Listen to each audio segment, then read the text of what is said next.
So, are we ready? Yeah, live on the new one. Okay, I got to find the new one. Hold on.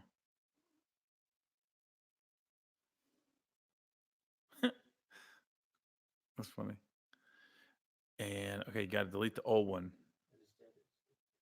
All right, we're back. All right, guys. Hey, what's up? Let's just start over like that shit didn't happen. This is Gary Owen with the Get Some podcast. You can listen to this on iTunes or watch it on YouTube, which we're live right now, youtube.com/Gary Owen Com. We started a few minutes late. One, it froze on YouTube. I don't know why it keeps doing that. Might need a new tech guy. Just kidding. No, but we got a mattress delivered. I was saying, it's funny when you get a new mattress from Mattress Firm, which there's a Mattress Firm on every corner. It's like Starbucks. They give you like this 180, 140-day window before you can turn your mattress if you're not happy with it. Well, we went over that, but it never contorted to our body. It was just a hard ass bed. So we returned it and got a new fluffy, nice mattress. So yeah. So let me go over my schedule. June 8th, I'm filming my next Showtime special. It's called I don't know what I'm going to call it. It's either going to be called White Cracker Bread or Doing What I Do. I'll ask you guys, what should if you see me live, then you probably know what I'm talking about, those two jokes. What should I call my Showtime special? Doing What I Do or White Cracker Bread? Which one? Yeah, I'll let you guys decide. Let me see. Dallas, Texas, I'm coming May 30th or 31st, depending on how many days there are in May. I'm not sure, till June 3rd. Basically, that last weekend in May, first weekend in June, I'm at the Addison Improv. And then June 13th to the 16th, I'm in Washington, D.C. at the Improv. Next week, May 9th to the 12th, I'm in Virginia Beach at the Funny Bone there in Virginia Beach. Then the week after that, I'm in St. Louis at the Helium Comedy Club in St. Louis. Yeah, like I said, anytime you want to know what my schedule is, just go to GaryOwen.com. Looks like Doing What I Do is that seems to be the what you guys want to me to call my special. So I'm gonna do that, and I'll go from there. Had an interesting morning. I'm gonna get into my stuff in a minute, but interesting. My daughter got in a car wreck this morning. She's fine. She's healthy. But this is what makes it. This is where you gotta not rush to judgment before you know the whole story, because I'm at the barbershop, about to get my hair cut, fresh fade, as you can see. And my daughter calls and goes, "Dad, I just got in a wreck." She goes, "But I'm okay." And then I was like, so I'm about to pull. I just pulled in the barbershop. Like, I was getting out of my car. I'm about to get in my car to go get her. And she goes, "Mom's here." And I'm assuming it's her fault. She's 16, teenager. I haven't been a wreck, knock on wood, in forever. Neither has my wife. And she just now gets her license like 3 months ago, and she's in a wreck. So I'm thinking it's her fault. No, it wasn't her fault. We live in a new neighborhood. It's a gated community, and they're building all these homes all around our house. So there's construction workers and construction trucks and dirt trucks. It's a lot going on. And one of the guys didn't see her, and he backed up one of them big dirt trucks into her car. Bam. So she's okay. Everybody's okay, but it wasn't her fault. I was like, wow, glad I didn't rush to judgment. Because in my brain, I was like, yeah, she did that. She got in that wreck. But I will say about my daughter, she's a responsible driver. So I take it back. But yeah, it was a little fender bender today. And I guess the big news of the week was John Singleton passing away. His family's taking him off life support. And it just got me thinking, like, I've run into John probably 20 times in my life. Good guy, nice guy. We talked a few times. Never got the opportunity to work with him.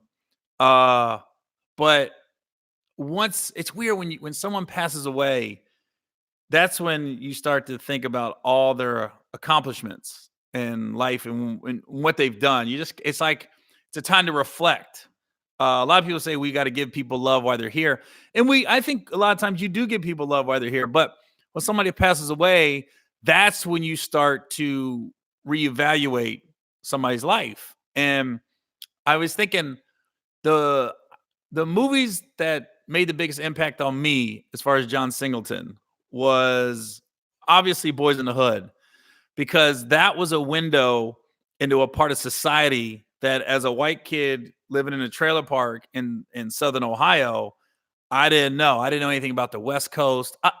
It was like NWA, and then Boys in the Hood was the two biggest things that you're talking about. White kids that have no idea what's going on the West Coast, and gangs and all that stuff. NWA's lyrics and Boys in the Hood, the movie, it was just an insight into a part of society that I knew nothing about. And when I was in boot camp in the Navy, so Boys in the Hood had come out the summer before. So I go into boot camp, and it was funny because I remember one day we just all got to talking about Boys in the Hood. Like all the brothers was talking. I was listening more than talking. And just they were talking about just the lines from that movie, the classic lines. You want to see a dead body. And I posted on my Instagram the scene where Lawrence Fishburne pulls Cuba Gooding and Morris Chestnut out of the car, and he shows them a sign, and he talks about how there's gentrification and how they lower the property value, and then people come in and they start building up, and they raise the price of everything in the neighborhood. And he says, we got to keep everything in the neighborhood black owned businesses, so we can keep the black dollars within our neighborhood.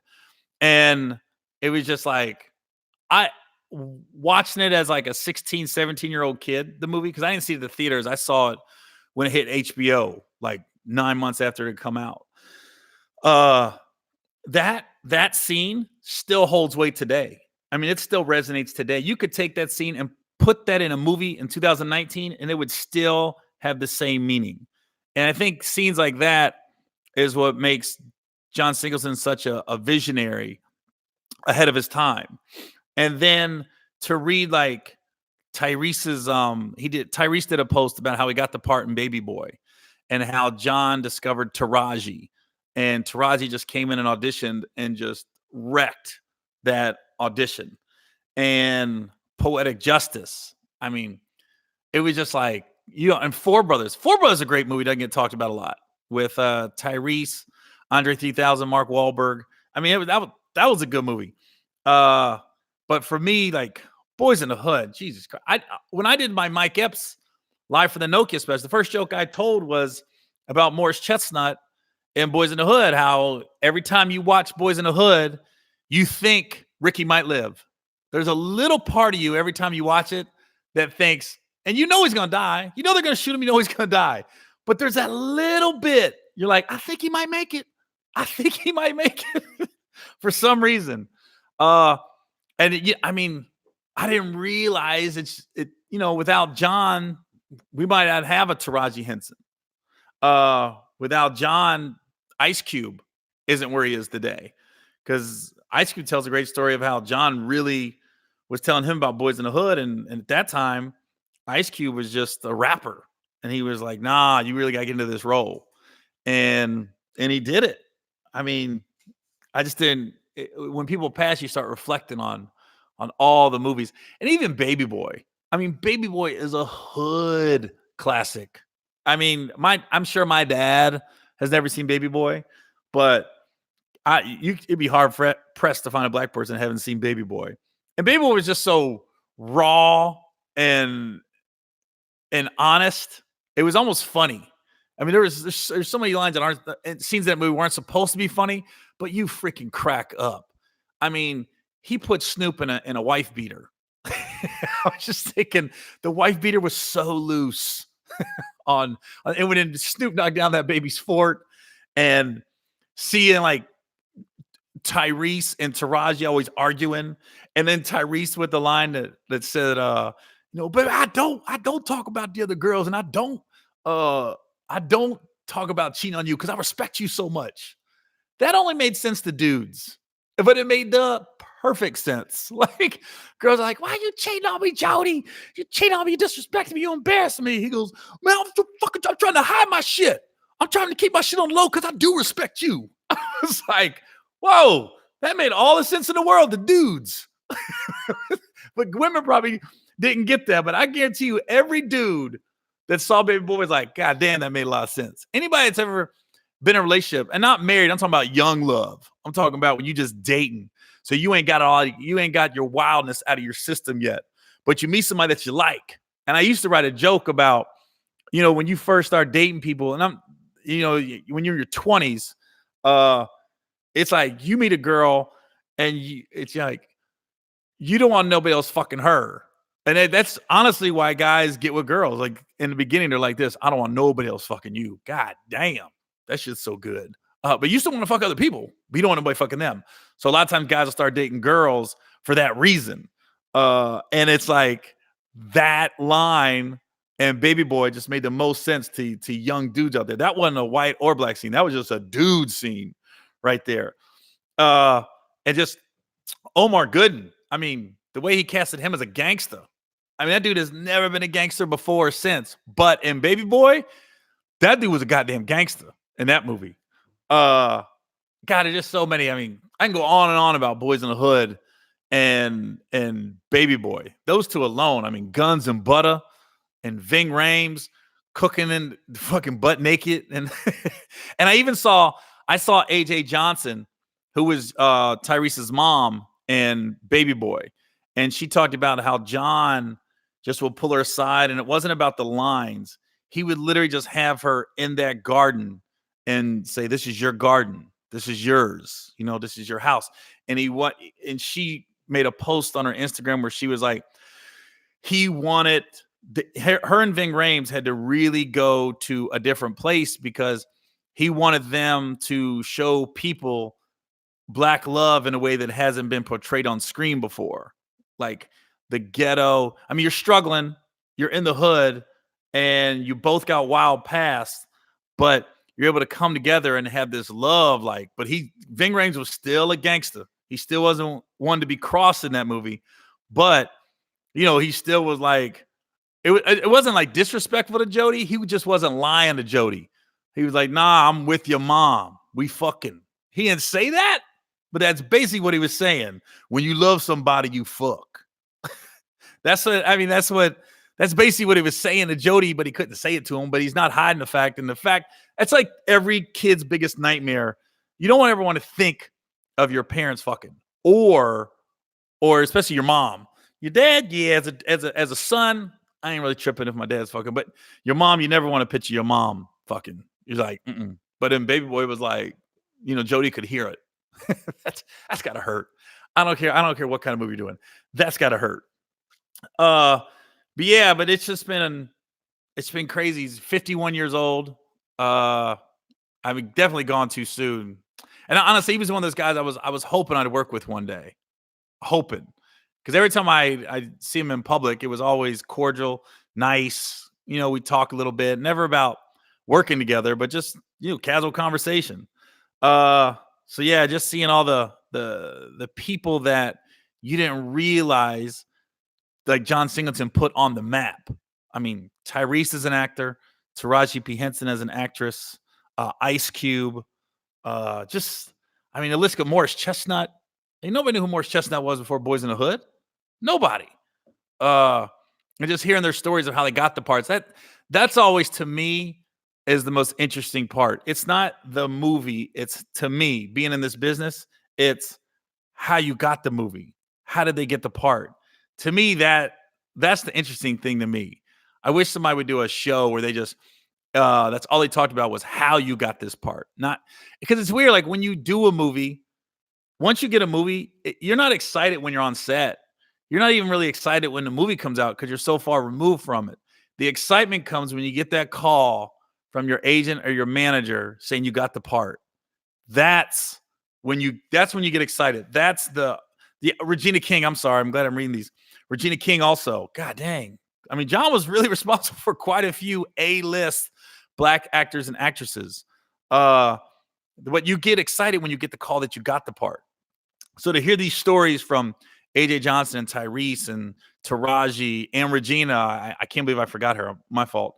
Of how John saw something in them that they didn't see for themselves before anybody. Like Taraji on her post, which was so heartfelt. It was heartbreaking. Taraji had talked about how he said, "It's your eyes, Taraji. It's all in your eyes." And I guess John used to call Taraji Lucille, like Lucille Ball.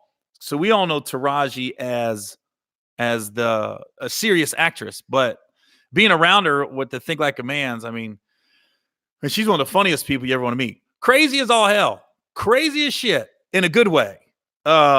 Crazy as all shit, but I shouldn't say crazy, just passionate. Taraji's just passionate about things, whether it's her lipstick, whether it's her bathing suit, whether it's what she's having for lunch.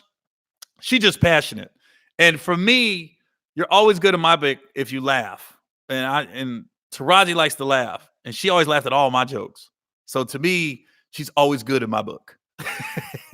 So yeah, I wish we wasn't talking about this on my podcast today, but that is the news of the day for this week. God, I mean, it's been a rough couple weeks. I mean, with Nipsey Hussle passing away and now John Singleton, it's been a rough one as far as Black Hollywood goes. So the other thing I want to get on is I had an interesting week outside of all this stuff. Was I sent a tweet out that got a lot of heat from Twitter. Now the tweet said, okay, here's what happened. I was watching the Portland Trailblazer Oklahoma City Thunder game last Tuesday night, and I had an early flight out of San Francisco.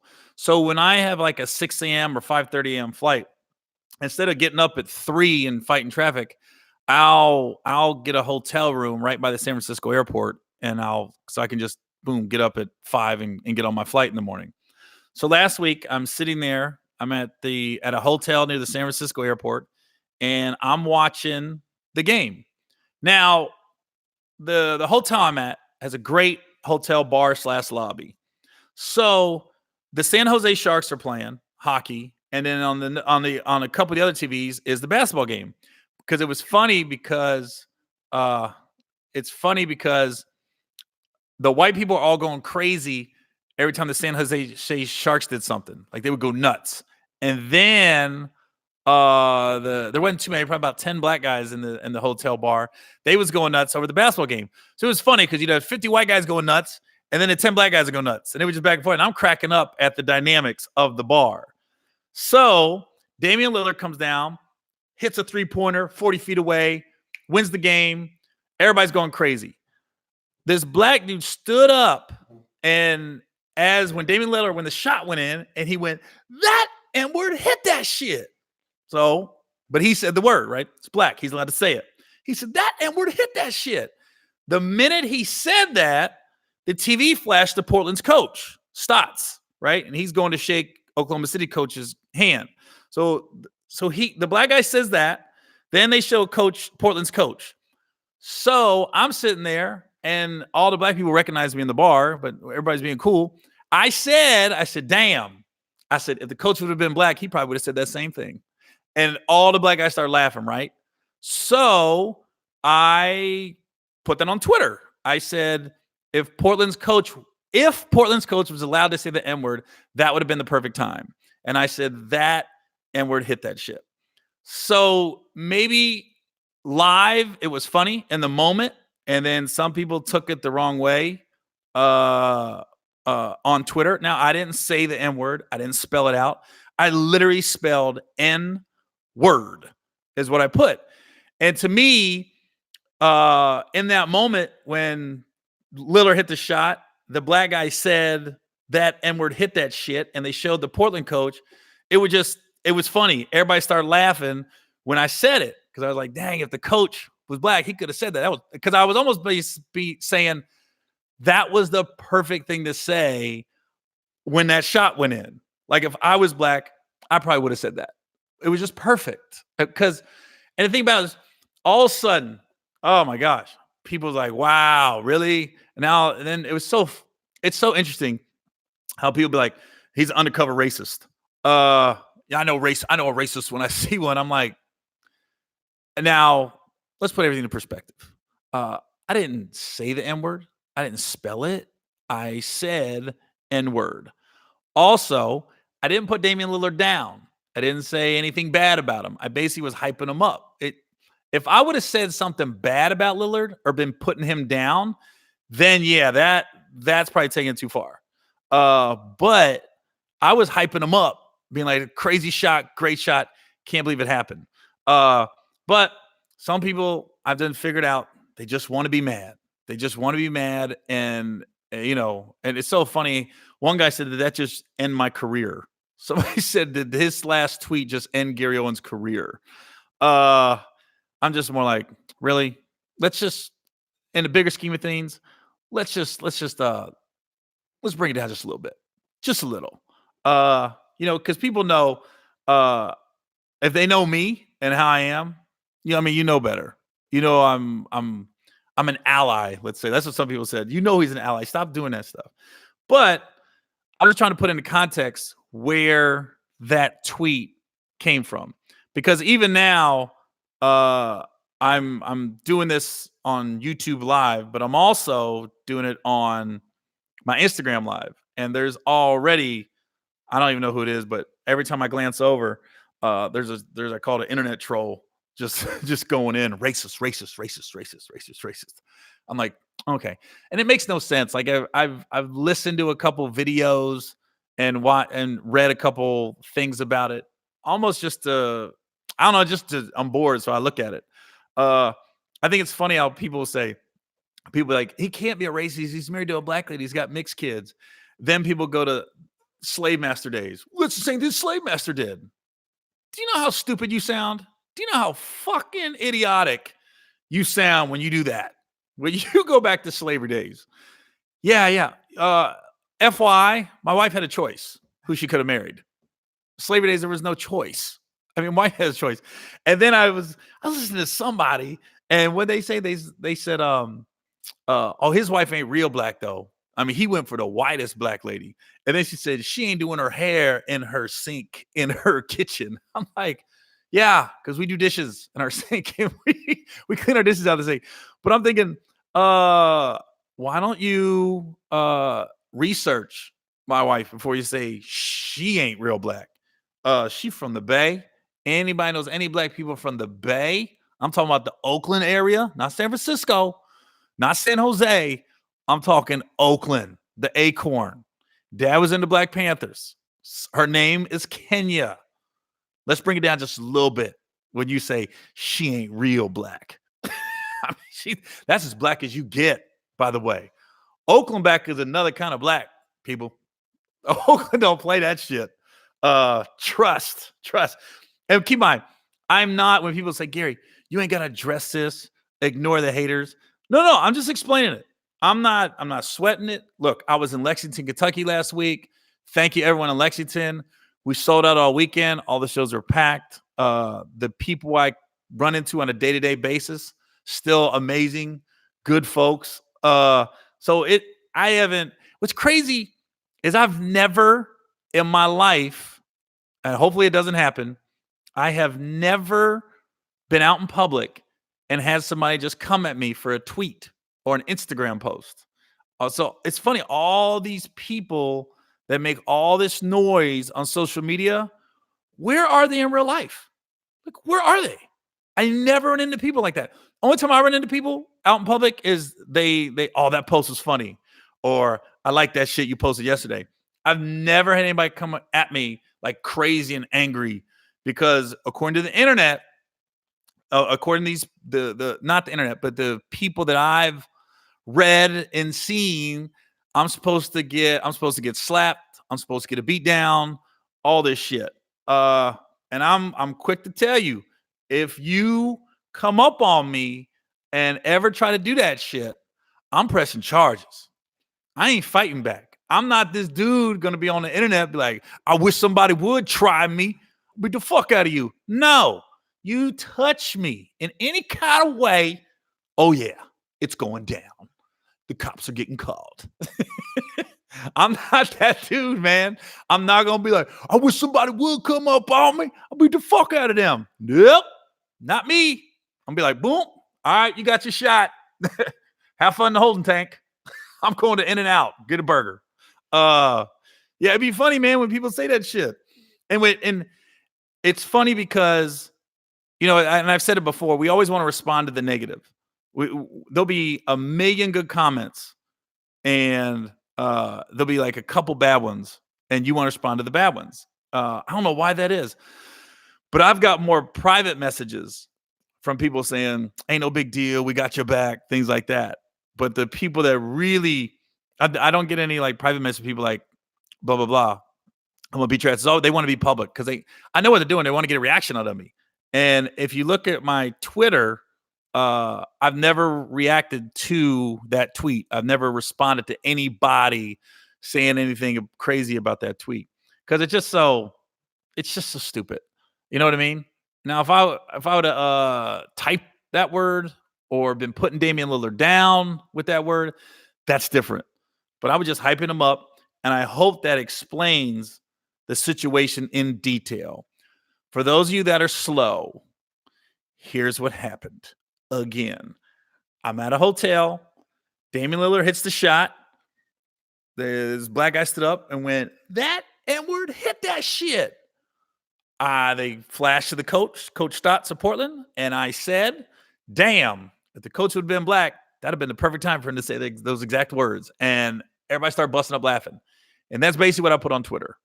So that's it. That's it. So people are like, just stop joking about the N-word. I can't, guys. It's such a big part of my life. You got to realize. That's like me saying, all you do is talk about black and white shit in your act. That shit's getting old. I'm like this.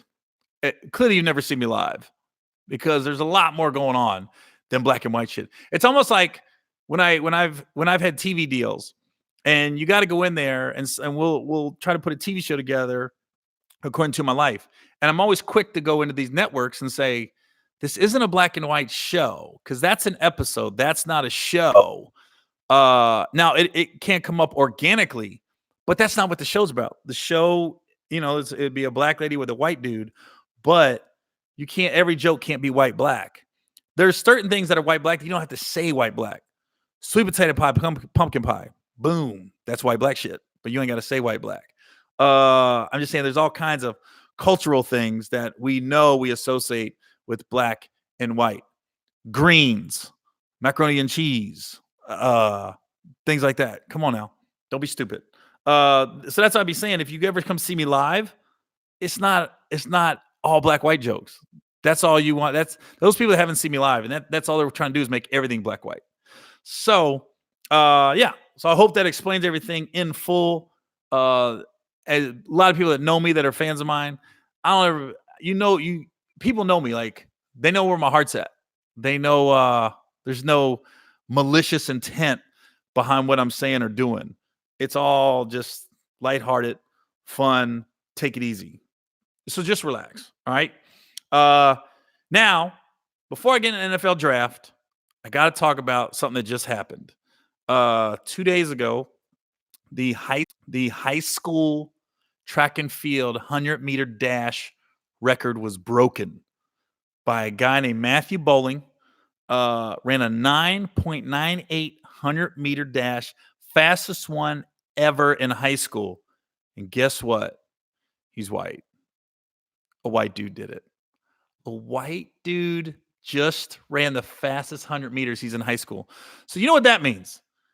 If this kid stays healthy and gets college, I'm thinking not the next Olympics, but the Olympics after that. So like in 5 or 6 years when he's 21, 22, because I think he's like 16, 17 now. The fastest man in the Gatorade, where you at? Get ready. It looks weird watching him run because I heard about this guy from this guy named Jeff Clanagan. Jeff Clanagan, I don't know his official job title anymore, but he basically runs like the LOL side of Kevin Hart's company. And about a month ago, I went and met with him about some stuff for some internet sketch shows, right?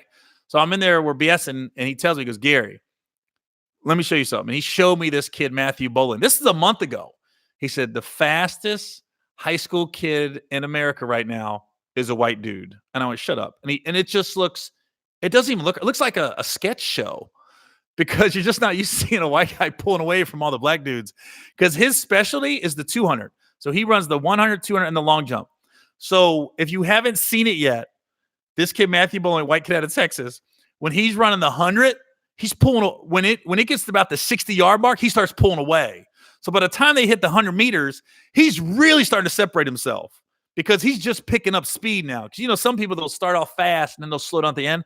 This dude's just picking up speed and then the race is over. I'm like, and he's not light-skinned. He's not mixed. That dude is just white.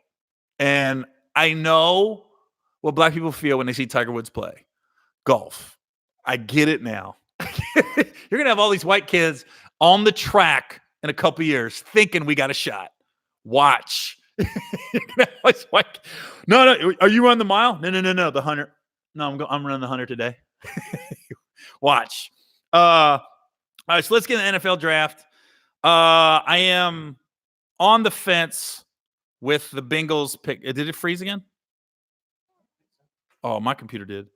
I am on the fence with the Bengals picks. I like their first pick, Jonah Williams out of Alabama. I really like that pick. Wasn't too thrilled with the 4 pick, Finley out of North Carolina State. Now, I hope I'm wrong about this dude. I really do, but I don't see it. I don't see him being the next heir apparent to Dalton. So, like I said, hopefully I'm wrong, but I didn't see it. Now, the Bengals got a tight end from Washington in the second round, and then they got a linebacker from NC State in the third round. I really like the linebacker from NC State, and then they got the running back from Oklahoma, and then they got a lineman named Michael Jordan, not that one, from Ohio State. What is becoming very clear to the Bengals, to me, is they are really putting in how can I say it? They are putting an emphasis on the run because a lot of people don't realize Joe Mixon was the leading rusher in the AFC last year and did not make the Pro Bowl. But he didn't have no offensive line. Offensive line was terrible. We had probably one of the worst 5 offensive lines in NFL last year. And Joe Mixon still was able to be the leading rusher in the AFC, and he missed 2 games. So with that being said, I'm like, they hired the kid from Alabama. They drafted him. They drafted a kid from Ohio State. They got a couple other linemen from the Bills in the offseason. They're really putting an emphasis on the run. So that's what I like about the draft. They drafted no wide receivers, which says a lot because we got A.J. Green, Tyler Boyd, and John Ross. So we're going to see. The thing about the Bengals is you just don't know. We know if anybody out there is a Cincinnati Bengals fan, we have no idea what we got. We could be 2-14. We could be 14-2. We have no freaking clue. Hopefully, and I hope this is the turn that the NFL is going to. I hope they're starting to hire the young guys because ever since McVay came into the Rams, the Bengals went and got Zach Taylor, who was a Rams quarterback coach. And he's a young guy that hopefully can relate to the players. And then we'll see what happens after this season. I'm excited. Just the fact that when we had Marvin Lewis, we knew what we had. Now that we got this guy, Zach Taylor, we don't know. We don't freaking know. So we're going to see. But I already changed my schedule. So I was supposed to come to Tacoma, the Comedy Club there in Tacoma at the end of June. But I pushed it to September 6th to the 8th because the Bengals play the Seahawks first week of the season. And I want to make sure that I'm there. And I placed a bet with Cliff Averill, who used to be a linebacker with the Seahawks. We got dinner on that game. So whoever wins gets a free dinner. So whoever loses has to take the other guy out to eat.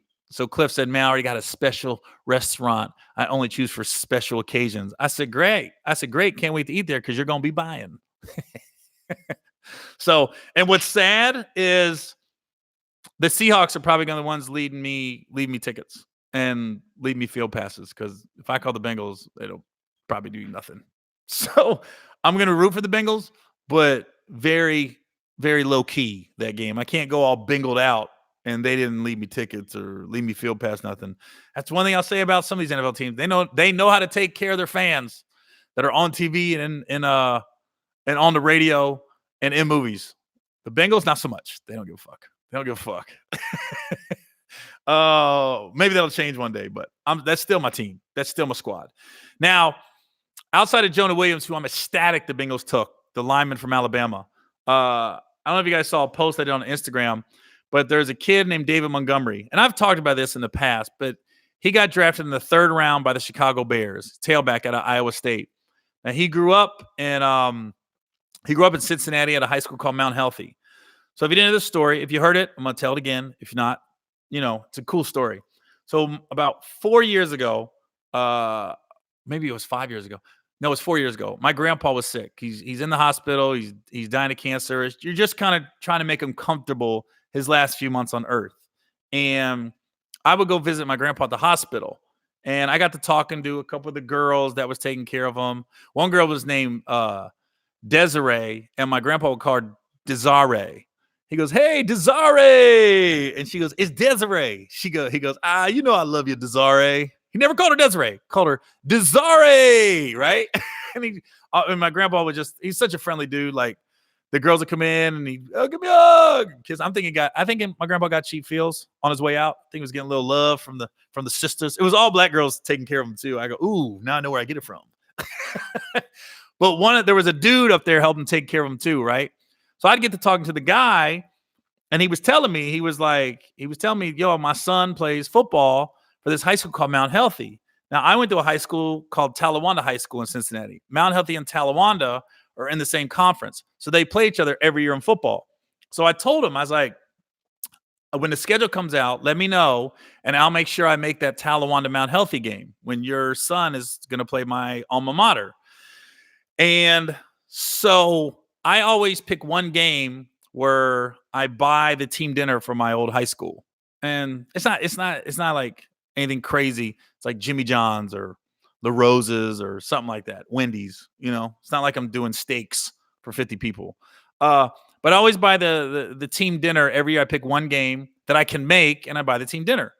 And I come to find out that this school, Mount Healthy, I know the athletic director over there, and she was telling me how some of their kids, they don't even know if they eat before the game. They don't have no set team dinner. So here's what's funny. So I called the coach at Talawanda and I said, I'm going to get the kids Jimmy John's for this game. The coach said, I really like them to eat a little healthier than that. And he goes, but I'm not going to choose it. If you decide to get Jimmy John's, fine. He goes, but I really like them to eat a little healthier.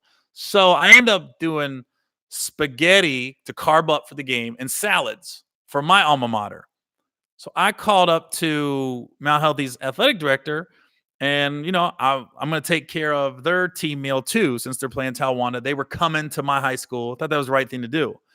So she said, that'd be great. I talked to their AD and football coach, and I said, Jimmy John's. They go, fuck yeah. So I end up getting Mount Healthy. I bought the team dinners for both teams. But it's funny because Mount Healthy smoked the shit out of my high school. It was like 40-0 at half, and it was like a running clock in the second half. And I was thinking, so much for that healthy-ass dinner. They gave my high school. Them brothers at Mount Healthy didn't give a shit. They was crushing them Jimmy John's and potato chips. But what I didn't know was the guy that was helping my grandpa, his son was the stud of the team. His name is David Montgomery, who went to Iowa State, who just got drafted by the Bears. He didn't tell me his son was that dude on the team. So I go to the game and I'm like, which one's your son? He's whatever his number was, 28 or something. And I was just like, what? This kid was the quarterback, had a cannon, was running more than he was throwing, but had a cannon for an arm, was the punter, was the kicker. I think he led the band at half. Like, what the fuck doesn't this guy do? And so afterwards, I get a picture with him and his dad, David and his dad. I get a picture with David and his brother and his mom. I took like 10 pictures with David that night. And it was cool. I knew he was a stud, but I'm not a talent scout for football, so I don't know how that shit works. I don't know how you could see somebody and know they're a Division I athlete like that. But come to find out, Iowa State gives him a full ride, and he goes Iowa State, balls out there. And like I said last weekend, 3rd round pick of the Chicago Bears as a running back. Now, a lot of you guys don't know this. Chicago just they just traded the running back. So he's got a good chance of getting a lot of playing time this year. And he's such a good guy off the field, too. So I was just like, how do you not root for that guy? But classic internet trolling again. I make the post, and I basically tell the story in a shorter version of how I got to know David, how I've rooted from him from afar. I followed him at Iowa State, and I can't wait to see how he does in Chicago and everything. And I told the story how his dad took care of my grandpa when he was sick and everything. So everyone, all the comments are great. You know, what bad can you say about that comment? Took one person to come in and say, would you have made this post if he would have sucked? Would you have made this post if he was just a good person, but not a great athlete? So one of the few times I responded on social media, like a serious, most time if I respond, I'm kidding. I said, I did make this post 4 years ago. The same picture. I posted that picture 4 years ago when I went to the game when nobody knew who he was. So yeah, I would make the same post. You know, I did kind of make the same post 4 years ago when he was in high school and nobody knew who he was. So that's why I was like this. Duh. But it's always that one. Always that one person got to come in and say some dumb shit. Yeah. So I'm talking about, somebody said, what are you talking about? David Montgomery. If you don't know who he is, look him up. David Montgomery, Chicago Bears. So yeah, he's good. So anyways, I hope there's enough about internet trolling and everything else. What else? Boom, boom, boom. Going over my schedule. My Showtime special, again, June 8th in San Antonio at the Empire Theater. I asked you guys, what do you want me to call it? Doing What I Do or White Cracker Bread. Been to my shows. You know what I mean by both those jokes. So yeah. So that's all I got. Where am I at this week? I got a corporate event in Odessa, Texas. If you guys ever read the book Friday Night Lights, I got a corporate event for this company in Odessa, Texas, basically called MVP Vodka. And then tomorrow I head to Vegas. I'm filming an episode of Hell's Kitchen with Gordon Ramsay. So I'm filming that tomorrow. And if you guys didn't see yesterday, which was Monday, April 29th, I was on Maury Povich yesterday. My episode aired.